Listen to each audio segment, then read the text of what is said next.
Саламатсыздарбы урматтуу Борбордук телеканалдын жана Борбордук YouTube каналдын көрүүчүлөрү. Биздин Маек майданы берүүбүздүн бүгүнкү коногубуз Ноокат райондук бир мандаттуу шайлоодо катышкан жана ошондой эле саясий эксперт Айболот Айдосов болот. Ошондой эле биз бүгүн ушундай шайлоого катышкан ичинен көрүп келген адам катары бүгүн биз ошол боюнча маек түзмөкчүбүз. Саламатсызбы? Саламатсызбы? Биздин студияга кош келиптирсиз. Рахмат. Ошо негизи эле шайлоодо катышканга сиздин кандай оорчулдуктар болду? Башынан айта кетесизби? Рахмат сизге. Жакшы суроо болду. Алтынай. Сиз жакшы темаларды көтөрүп жатасыз. Кыргызстанда жакынкы убакытта мына местный кеңештерге шайлоо болот. Ошонун алдында ушундай теманы талкуулаганыбыз өтө туура. Негизги маселе бүгүнкү күнү албетте шайлоочулардын, биздин жөнөкөй жарандардын жоопкерчилиги маселеси алдыга чыгып атат.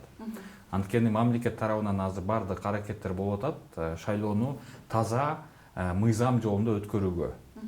Бирок ушул жерлерде албетте баягы элдердин түшүнүктөрү, элдердин шайлоого катышуу боюнча мындай пикири өтө ар түрдүү. Мисалы Бишкектеги шайлоо жана айылдардагы шайлоонун айырмасы өтө чоң. Асман менен жердей деп айтсак болот. Мен ошол шайлоого катышып, ошонун бардыгын көрүп келдим. Мен ойлойм, бүгүнкү күнү ушул багытта мамлекеттеги, коомчулуктагы ушул биздин активдүү жарандарыбыз иштеш керек. Анткени Алтынай туура айтып кеткендей, бүгүнкү күнү шайлоо башкача ыкмада, башкача жолдо өтүш керек. Бүгүнкү жашоонун талабы башкача. Бүгүн биз көрүп жатабыз, ушул Кыргызстандагы баягы 33 жылдагы болгон башаламанын көбүн кесепети, көбүн негизги себеби ошо шайлоо учурунда бийликке татыктуу эмес адамдар келип калганын себеби болуп жатат. Алар татыксыз адамдар бийликке келип алып, өзүнүн чөнтөгүн ойлоп, өзүнүн сапаты өтө төмөн болуп, өзүнүн түшүнүгүнө, өзүнүн билимине, өзүнүн тажрыйбасына таянып, Кыргызстан саясатын жүргүзүп жатканда болгон.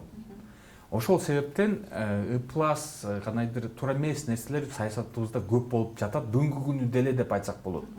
Анткени жогорку кеңеште мен ойлойм, азыркы учурда деле баардыгы татыктуу депутаттар эмес деп ойлойм. Анткени арасында ошол акча жолу менен, же бир кандайдыр тууганчылык, же бир кандайдыр ыплас криминалды колдонуп, шайлоодо өтүп кеткен адамдар өтө көп. Өтө көп. Биз бүгүнкү күнү мен мына талапкер катары ошол жерде ушунун баардыгын көрүп, кадимкидей ыйлагым келди, жүрөгүм ооруду. Эмне себептен бүгүнкү күнү ушундай акыбалга, ушундай кырдаалда экенбиз деген суроолорума ошол жерде жоопторду таптым. Ошентип айтсам болот. Мен чакырат элем, ушул бүгүнкү күнү бизди көрүп жаткан элдерге айтат элем. Мына алдыңарда дагы бир мүмкүнчүлүк болуп жатат. Жакында шайлоого барасыңар, катышасыңар. Албетте ал жерде көптөгөн факторлор бар. Силерге келип айтышат, биз бир тууганбыз, бир урудан болобуз деп айтышат. Же болбосо айтат, бийликке жалган эле бизнесмендер, акчасы бар адамдар барыш керек деген ушундай пикирди силерге айтат. Бүгүнкү күнү ушул шайлоонун бир кандайдыр шайтан оюндары менен элдер ушундай түшүнүккө келип калыптыр. Жалан ошондой адамдар эле бийликке барыш керек деген ой менен. Акчасы бар адамдар эле. Жалан акчасы болбосо шайлоого катышпасын деген ушундай пикирге келип калыптыр. Буга дагы себеп бар, анткени аларды ушундай тарбиялаптыр элдерди. Ушул Акаев учурунда бир сөз болгон экен, Аскар Акаевич айткан экен, шайлоого барганыңарда акчаны алгыла, бирок өзүңөр каалаган адамды шайлагыла деп. Ошону элдер принцип катары колдонуп алышыптыр дагы. Демек, президент ажообуз уруксат берип атса, биз жөнөкөй жарандар анын алдында кимбиз, биз деле, значит, ал уруксат берип атат. Мыйзамдуу түрдө болбосо дагы ушундай түшүнүктөрдө бизге уруксат берди деп, ошол акча алганга жол ачылган экен ошондо. Элдер ошого көнүп калган. Ошого элдер көнүп калып, бүгүнкү күнү ошол принцип менен жашап жатат экен. Айтыш керек, ошол себептен дагы мына өзү эле ошол эле жарандар эртең эле бир ай өткөндөн кийин ошол депутаттар аларды тааныбай калат экен, билбей калат экен. Өздөрү деле ушул оюнда арасында жүрүшөт дагы, мунун баардыгы так түшүнүшөт экен. Бирок негедир ошол шайлоо убактысы келгенде кайра эле ошол мурунку принциптерге кошулуп алышып эле, баягы акча берген адамга барып шайлайбыз деп, ошол биригип алышып шайлашат экен. агитаторлор бар экен, жалаң бизнес болуп калыптыр бул. Кадимкидей бизнес, агитаторлор 10 адам, 20 адам болуп алышып, элдердин башын айлантышып, акча топтошуп, паспорттарын алып алышып, ар түрдүү жаман ыкмалар менен ошол жерде ыплас адамдарды бийликке алып келгенге мүмкүнчүлүк түзүп берет экен.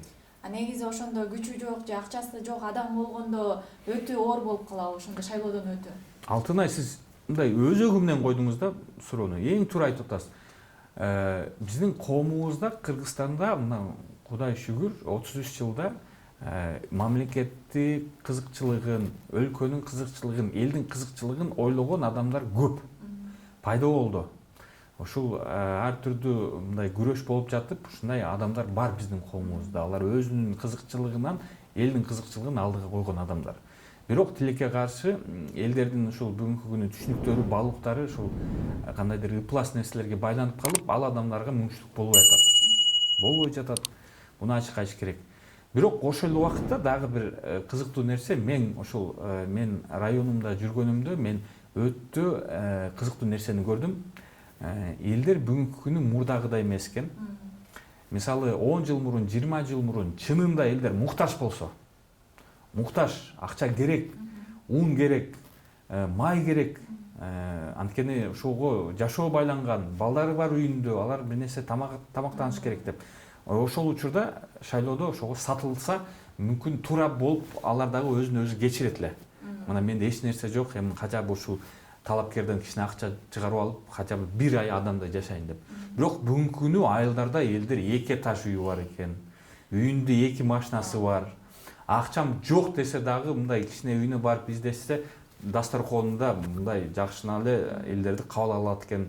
Тойлорду өткөрүп атышат. Азыр айылдарда даже тойканалар бар экен. Шаарда эмес, айылдарда бир кичинекей айылдын ичинде дагы бир кичинекей тойкана уюштуруп алышыптыр. Демек элдерде бүгүнкү күнү акча бар, мүмкүнчүлүк бар. Бирок эмнегедир дагы деле ушул алданып жүрө беришет экен. Мурдагыдай ой жүгүртөт экен. Ушул мен аябай таң калдым.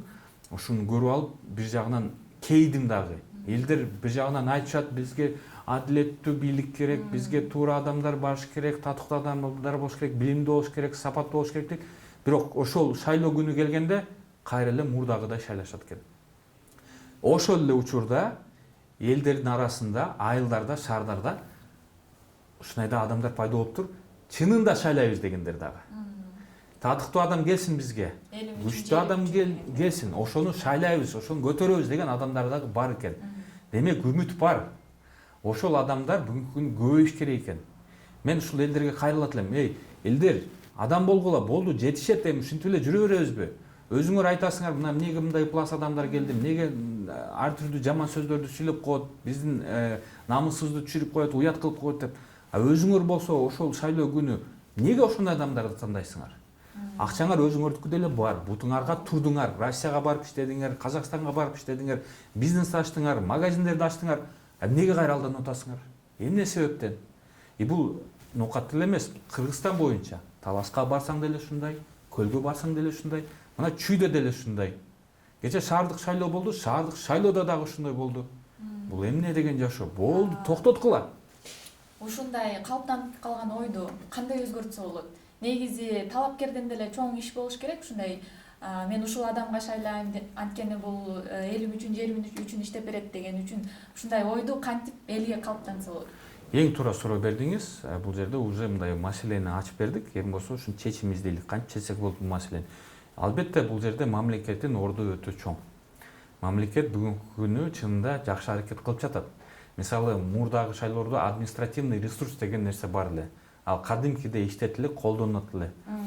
Бир талапкерди, баягы мугалимдерди, мамлекетке иштеген адамдарды бардыгына приказ түшөт эле, ушуну шайлайсыңар деп. Бардыгы ошону шайлайт эле.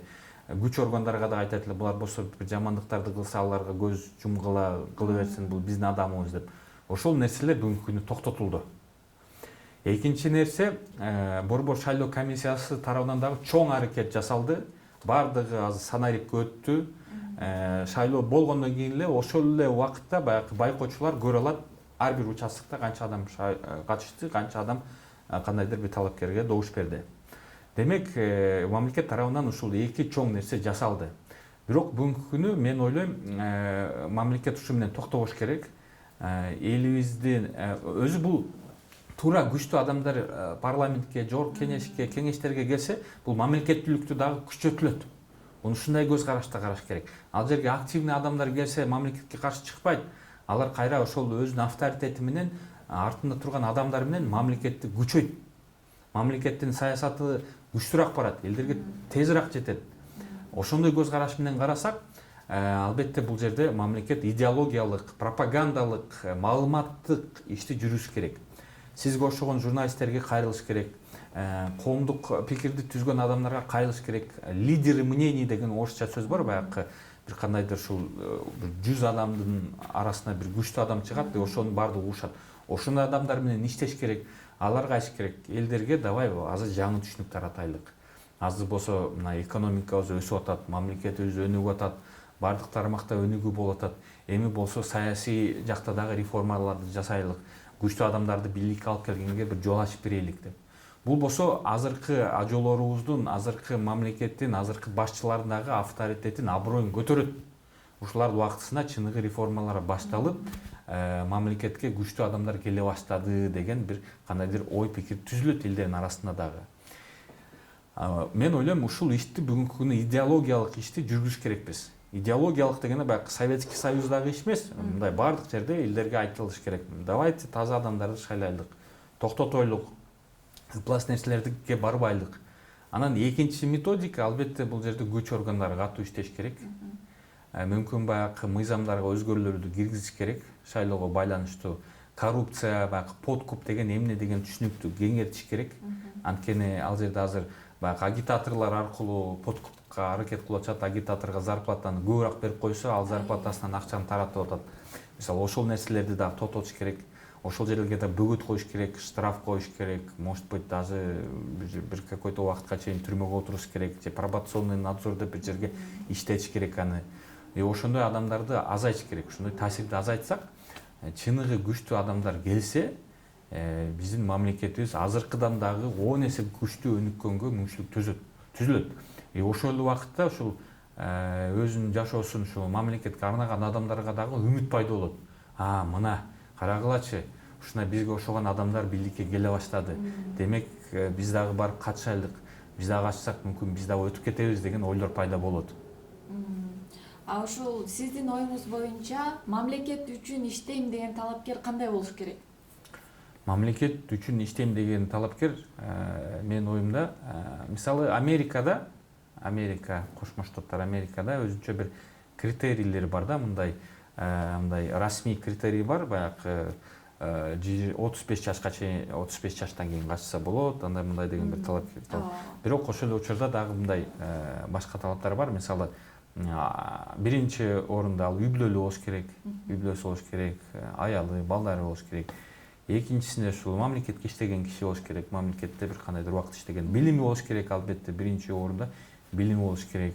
Анан бир кандайдыр ушул өзүнүн жашоосуна мындай жооп бере ала турган акчасы да болуш керек, бир кандайдыр булактары болуш керек. Ал болсо бийликке барып алып, аны акча табам деген ой жок. Анан ошол эле учурда Кудайга ишенген адам болуш керек. Ошол дагы бир Американын өзүнчө бир кызыктуу саясаты экен, бирок ушундай критерий бар экен. Ошолорго эгер жооп берсе, ал адамга жол ачылат. Мен ойлойм, бизде дагы ушундай бир кандайдыр улуттук Кыргызстандын кызыкчылыгына дал келишкен, биздин баалуулуктарыбызга дал келишкен ушундай бир мүмкүн ушундай критерийлер керек. Мыйзамда баардыгы жазылган өзү негизи бизде.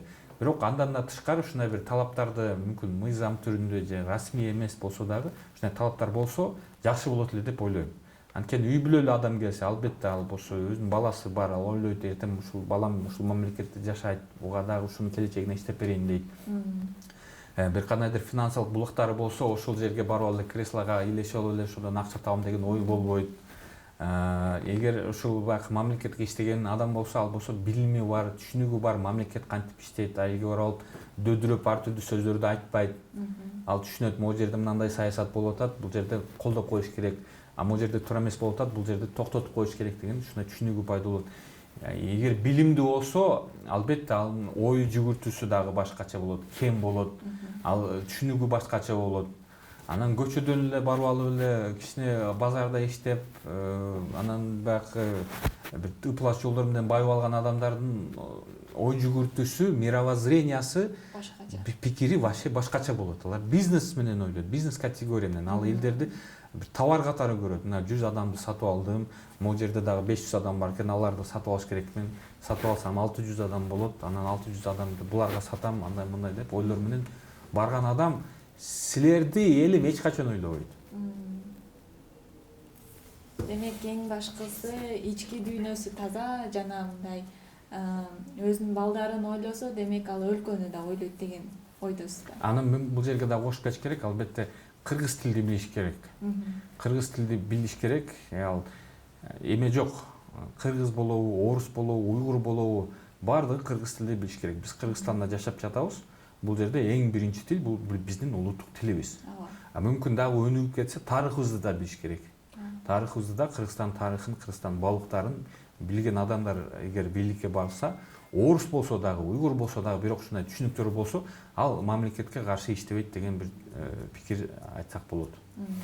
Ушундай азыркы күнү ушундай ойлор бар. Анан мына жакында АТР болду, административно территориальная реформа. Баягы көп аймактар бирикти, жаңы шаарлар пайда болду.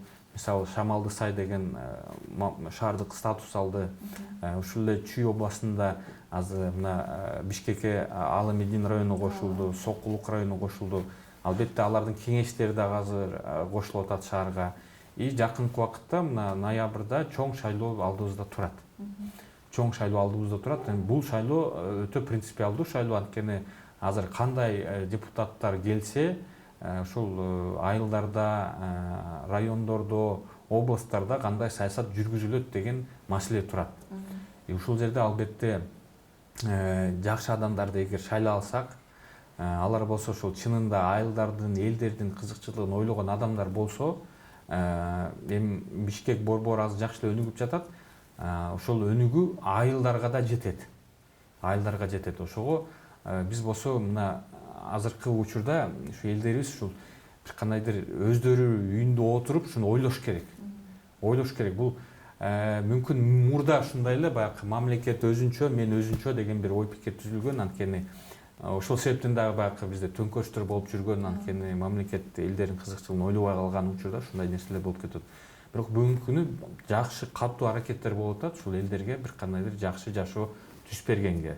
Жолдор курулуп атат, суу чыгып атат, бир кандайдыр чоң стратегиялык долбоорлор жасап атат, жаңы имараттар курулуп атат, мектептер курулуп атат. Демек, ушуну улантыш үчүн азыр элдер дагы өзүнүн салымын кошуш керек. Жөн эле мен көчөдө эле жүрөм, өзүм жашоом менен жүрөрөм деген эми, ошол күнү барып катышып, туура адамдарды тандаш керек, туура партияларды тандаш керек. Ошо сиз негизи шайлоого катышкан адамсыз, талапкер болгондо, ушу эң чоң нааразычылык эмнеде болду эле? Анан ошол нааразычылыкты кандай өзгөртсө болот, оңдосо болот? Албетте эң чоң нааразычылык бул жерде ушул элдер болсо баягы мындай жан дүйнөсүндө өзгөрүүлөрдү каалап жатышат бардыгы. Ошо жашообуз өзгөрүлсүн, бир жакшылыктар болуп кетсин деген бир ою бар. Бирок ошол ишке келгенде кайра эле мурдагыдай кылып ушу элдерди тандай берет экен, талапкерлерди тандай берет экен. Ошол мага аябай катуу тийди. Катуу тийди. Мен ойлойм, азыр элдердин ан сезими да өсүп жатат. Өсүп жатат. Мен ошол жерде мен айтып кеткендей, баягы элдердин арасында ушундай 10 адамда 1 адам бар экен, ушундай жакшы адам бийликке тандап алсак, биздин кызыкчылыгыбызды ошол жерде коргосо деген адамдар бар экен. Бирок алар аз экен. 10 адамдан бирөөсү ушундай экен. Шайлоого бара турган адам. Ошондойлордун бүгүн хотя бы 5 адам болуп калганда, мен ойлойм, уже көптөгөн өзгөрүүлөр болот эле. Бул анткени саясий конкуренция деген да бар. Эгер күчтүү саясатчылар көп болсо, алар дагы бири-бири менен конкуренция болуп, алар бири-бири менен кандай конкуренция болот? Мамлекетке, элге канча көп жакшы иштерди кылып беребиз деп ушундай критерий катары иштешсе, мисалы ошол райондордо азыр мына кеңештерде коюп аткан адамдар, биз болсо айылыбызга канча көп инвестиция тартып келе алабыз деген таймаш болсо, мисалы бирөөсү барып айтса, мен Кытайдан миллион доллар алып келем. Экинчиси барып айтса мен Кореядан 1,5 миллион алып келем деп. Үчүнчүсү айтса мен Россиядан 2 миллион доллар алып келем деп. Ошону чынында көрсөтө алса, мына мен инвесторлар, мына мен мынаны кылдым, мына баштадым, эми улантам деп көрсөтө алса, элдер ошолордун арасынан тандаса туура болот. Анан ал барып алып туруп мен болсо 500 сом берем, тигиси 1000 сом берем, а мен 1,5 миң сом берем дегенге шайласа, ошол 1,5 эмес 15 миңде ошол жарандын жашоосундагы мамлекеттен келген баягы суу ачып беребиз, жол куруп беребиз деген бюджеттен акчаны ошону алган адам болот. А силер башкача критериймен, башкача көз караш менен карасак, баардыгыбызга жакшы болот. Ал сиз ошол жерде куруп аткан магазиниңизге коммуникациялар болуп калат. Эгер ал ошол депутат жакшы иштеп берсе, демек сиздин өзүңүздүн кызыкчылыгыңыз дагы ошол жерде эсептелет. Ошол жерде үйүңүз болсо, ал жерде канализация болбосо, тиги депутат чындап иштеп берип, инвестор алып келсе, ошол жерде канализация пайда болуп калса, үйүңүздө канализация пайда болуп калат. Жериңиз кичинекей болсо, ал жерде ушул бир реформа кылып туруп, жериңизди семирте турган бир нерсе алып келип берсе, үйрөтсө, сиз уже байыганга дагы жол ачылат. Келечекти ойлогон адамдар керек дегендей. Келечекти ойлогон бүгүнкү күнү эми жашоо көрсөтүп жатат. Биз болсо ушул туңгуюкка келип калдык элек, бирок азыр мына туңгуюктан чыгып, кичине өнүгө баштадык. Жакшы күчтүү адамдар бийликке келсе, өнүгүү болот экен. И ошону жашоо азыр далилдеп турат. А эгер туура эмес адамдарды тандасак, кайра эле ушул жаман нерселерге барат экенибизди азыр элдер деле түшүнүп калды деп мен ойлойм. Элдер ойгонгула болду, уктай бербегиле, турайлык эми. Туура айтасыз. Сиз үчүн таза жана мыкты шайлоо деген эмне? Таза жана мыкты шайлоо бул шайлоо ошол баягы ошол ыплассыз, эреже менен, мыйзамдын чегинде, мыйзамга так келген иштер менен келген шайлоо ушул туура деп эсептейм. И бул жерде талапкер эле эмес, албетте шайлоочулар дагы ошол эрежелер менен элдер талапкерлерди тандаса, ошондо таза мыкты шайлоо болду деп айтсак болот. Анан ошол интриганын көбү, скандалдын көбү ушу шайлоого байланыштуу болуп атат да. Туура эмес адамдар бийликке келип алып, башка талапкерлердин кызыкчылыгы ошол жерде корголбой калып, же бир туура эмес нерселер болуп кетип, нарушениялар болуп кетип, ошол себептен анан кийин ошол жерде бир ситуация, бир кырдаал түзүлүп калып атат. Ошол болбош үчүн албетте бул жерде мамлекеттик органдар дагы өтө катуу көзөмөл кылыш керек. Ошо элдерге кандай кайрылуу жасайт элеңиз? Ушул шайлоо таза жана жакшы өтүп кетиш үчүн. Эми бул жерде айтыш керек да. Мына азыр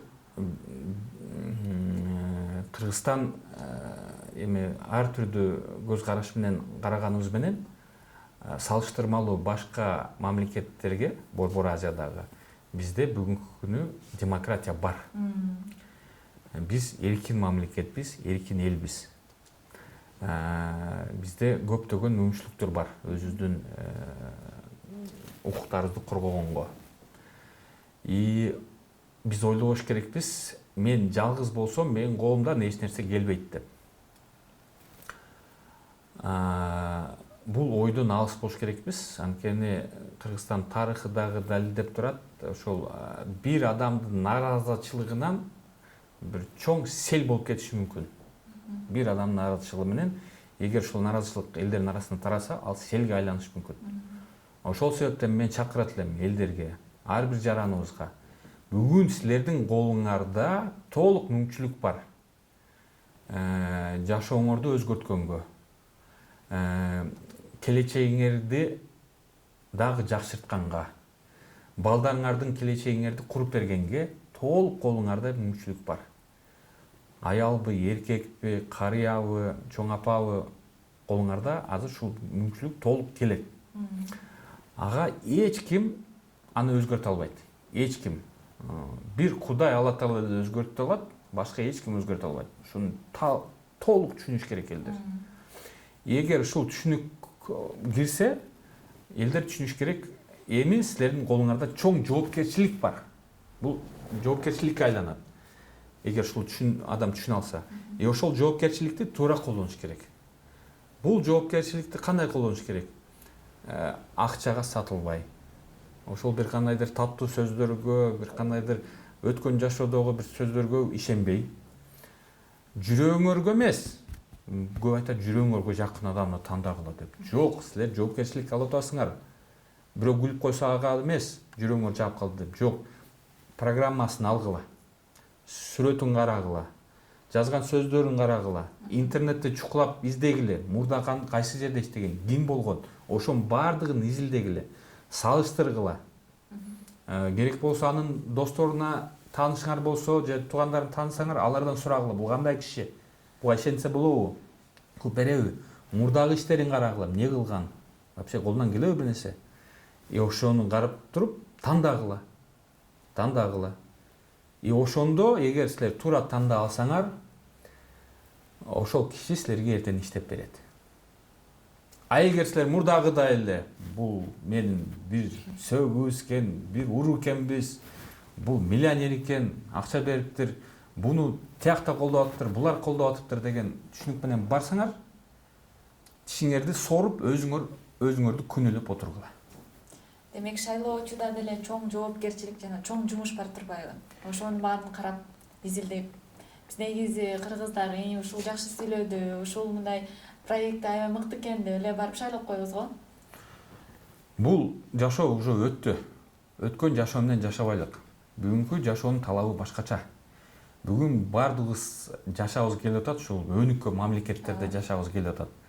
Ошол мүмкүнчүлүктөр бүгүнкү күнү колубузга келип атат. Көрүп атабыз, ушу бир өзгөрүүлөр болуп атат. Бирок дагы алдыда көп жумуш бар. И ошол келечекти жакындатыш үчүн ар бир жараныбыз салым кошуш керек. И биринчи очередь бул шайлоодо. Ар бир добуш маанилүү дегендей. Ар бир добуш маанилүү. Рахмат бүгүнкү маегибизге келип кеткениңиз үчүн. Мен ойлойм, ушу сиз берген кеңештер биздин шайлоочуларга абдан маанилүү деп, көп нерсени билип алышат деп. Сиз айткандай эле Кыргызстанда азыр көптөгөн өзгөрүүлөр болуп жатат. Ушул өзгөрүүлөр дагы чоң игиликтерге жетет деген ойдомун.